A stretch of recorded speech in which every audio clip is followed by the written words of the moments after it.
Irmãos e filhos caríssimos, bem-vindos a mais um Unidos em Cristo com o Bispo de Palmares, Dom Henrique. Nós estamos meditando na primeira carta de São Paulo aos Coríntios, no capítulo 12.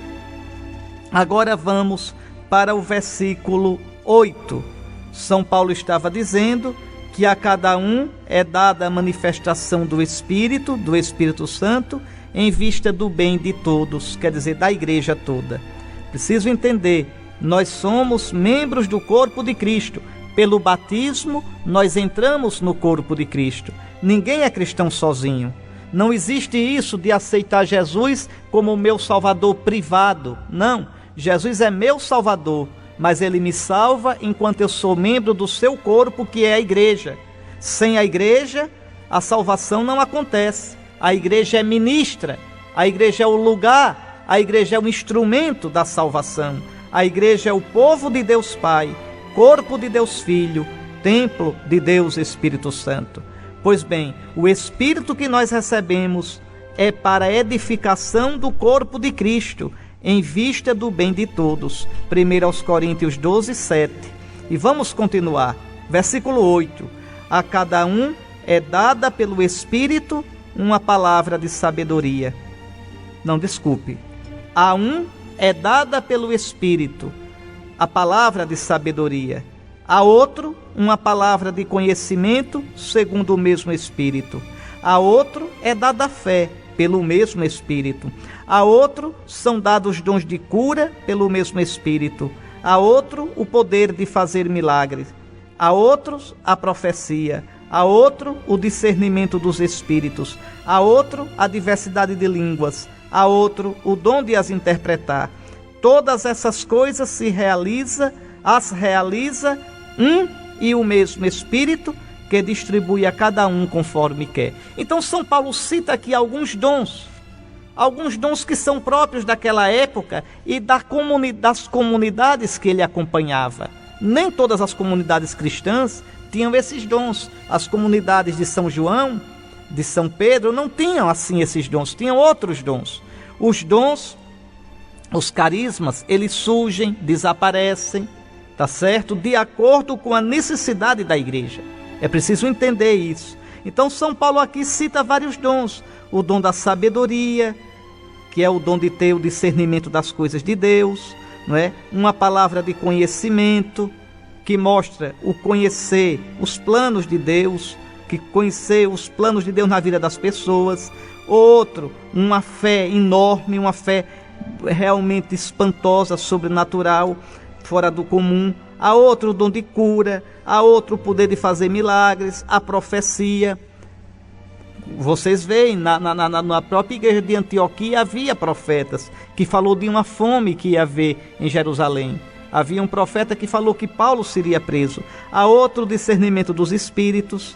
A outra, a diversidade de línguas.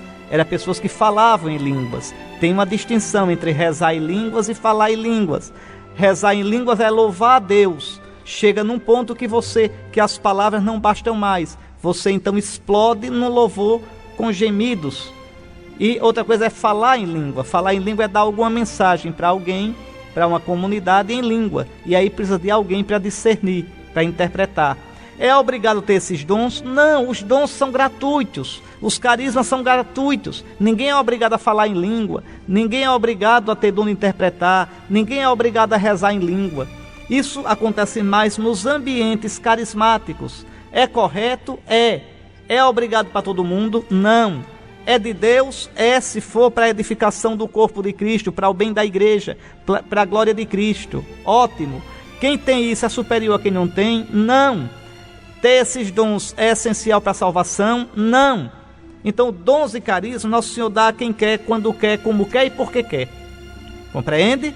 Então, o que não pode faltar é a caridade. Nós estamos no capítulo 12 da 1 aos Coríntios. No capítulo 13, São Paulo vai dizer qual é o maior dom. É a caridade, o amor.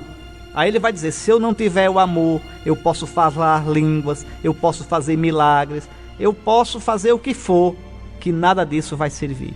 É o amor que nasce da fé em Nosso Senhor. Muito bem, o que importa, olha aqui, é o que está no versículo 11. Todas essas coisas as realiza um e o mesmo Espírito, que distribui a cada um conforme quer. E distribui para quê? Para o crescimento do corpo de Cristo. E aí São Paulo vai falar desse corpo de Cristo, que é a igreja. Olha lá, o versículo 12. Como o corpo é um, embora tenha muitos membros, e como todos os membros do corpo, embora sejam muitos, formam um só corpo, assim também acontece com Cristo.